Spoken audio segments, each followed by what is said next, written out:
ay ating mararanasan in accordance to His opportune time. Kung ay kairos sa Greek word. Kairos, K-A-I-R-O-S. Kairos. The word kairos is from the Greek na ibig sabihin ay God's opportune time. Panahon tinakda ng ating pong Panginoon. Kapag time na tinakda ng Panginoon, tsak yun, magaganap ang kanyang nais para sa atin.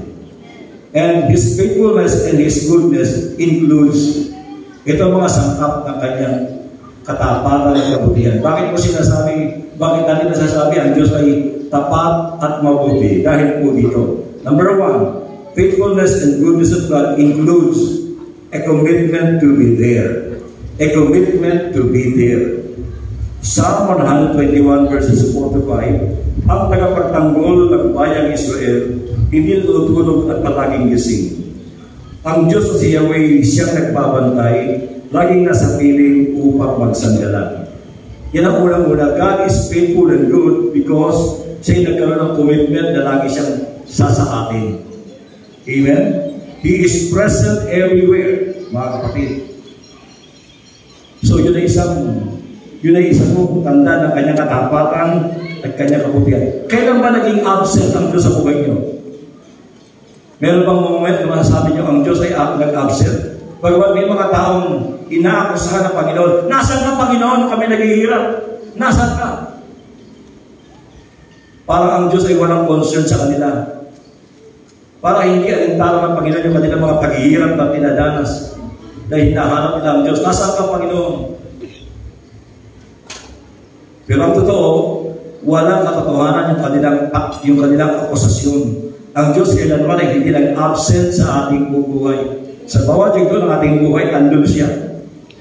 Amen? Sapagkat, paano ka nakarating sa kanyang katayuan, nakasurvive ka? Ako po.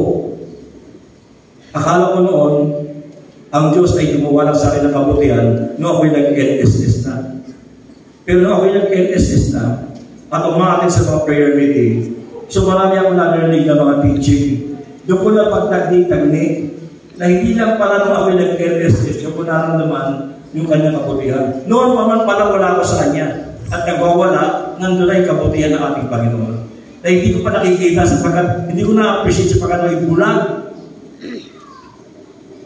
Pero nabuksan yung aking paningin, yung aking pag-isipan, at saka yung aking paningin, doon ko na pagdugtong-dugtong.